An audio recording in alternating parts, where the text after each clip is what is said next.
पिंकी के पति कमलेश की दुकान पर गांव का गुंडा जग्गू दादा आता है और धमकी देकर जाता है कि अगर उसने 1 लाख रुपए नहीं दिए तो वो दुकान तोड़ देगा। घर में सभी परेशान होते हैं।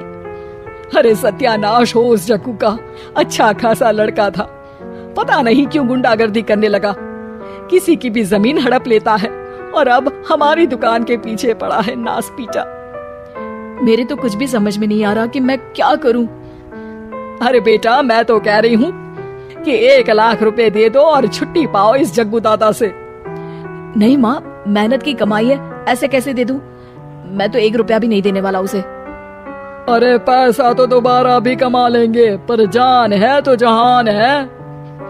नहीं पिताजी, मैं नहीं दूंगा पैसे, मैंने फैसला कर लिया है। पिंकी कमरे में आकर सोचने लगती है, मेरे पति के ऊपर ये कैसी मुसीबत आ गई है। हे भगवान, क्या करूं मैं? तभी उसे जादुई पत्थर से आवाज सुनाई देती है, दन दना दन दन दन दन, जो चाहे वो तू बन।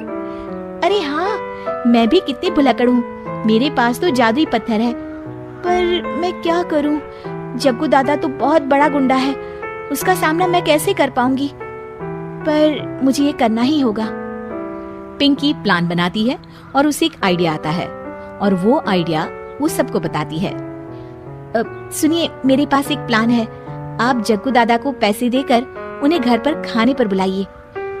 सब ये सुनकर दंग रह जाते हैं। लो और सुनो, अरे वो तुम्हारे दूर के चाचा नहीं है जिसको खाने पर बुलाया जाए, जग्गू दादा है, इस गांव में सबसे अमीर और 1 नंबर का गुंडा। ओफो सासू माँ, मैं जो कह रही हूँ वो करके तो देखिए। मैं आपको यकीन दिलाती हूँ कि कल के बाद जग्गू दादा हमें कभी परेशान नहीं करेगा। पिंकी के कहने पर कमलेश जग्गू दादा को रुपए देता है और उसे अपने घर खाने पर बुलाता है।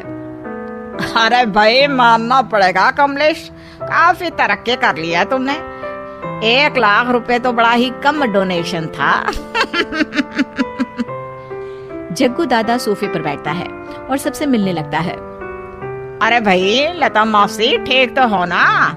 सुना है घुटने में बहुत दर्द रहता है। हाँ बेटा, पर तुझे कैसे पता चला? अरे जग्गू दादा सारे गांव की खोज खबर रखता है, और वैसे भी मेरी माँ और आप तो बचपन की सहेलियां थी ना, तो आप तो हमारी मौसी हुई। मौसी कहकर 1 लाख रुपए का चूना लगा रहा है कमबख्त। तभी बेल बजती है और कमलेश दरवाजा खोलता है तो सब दंग रह जाते हैं। अरे एमपी साहब, आप आइए आइए, आप कमलेश को कैसे जानते हैं? अरे भाई, कमलेश हमारे बड़े ही अच्छे मित्र हैं और मैंने सुना है कि आप इनकी दुकान हड़पना चाहते हैं, इनसे चंदा भी मांगते हैं आप। अरे एमपी जी, वो तो बस थोड़ा धंधे में मंदी चल रही थी तो गांव वालों से थोड़ी मदद मांग ली।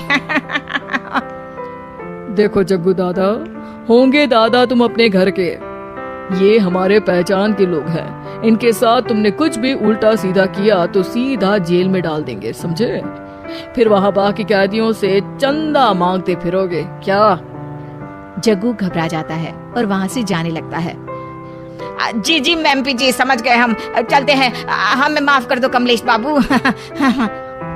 अरे बेटा, खाना तो खा लेता। अरे जग्गू दादा को भागता देख एमपी के रूप में बदली पिंकी हंसने लगती है और सब एमपी के पास आते हैं और उनका धन्यवाद करते हैं। आपको कैसे पता चला एमपी साहब कि जग्गू हमें परेशान कर रहा था? आपकी बहू पिंकी है ना, बड़ी ही समझदार है, वो मेरे ऑफिस आई और मुझसे मदद मांगी। क्या पिंकी ने ये सब किया? पिंकी अपने रूप में वापस आ रही होती है। अच्छा, मैं चलता हूँ, मेरा मतलब है। अरे ऐसे कैसे, आप बिना खाना खाए नहीं जा सकते, आइए आइए। नहीं, फिर कभी मुझे जाने दीजिए। पिंकी भागती है। अरे इन्हें किस बात की जल्दी थी? लगता है कोई इम्पोर्टेंट मीटिंग होगी माँ।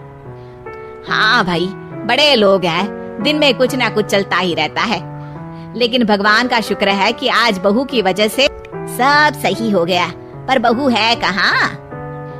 पिंकी घर से दूर भागते भागते अपने रूप में वापस आ जाती है उफ, बाल बाल बच गई आज तो।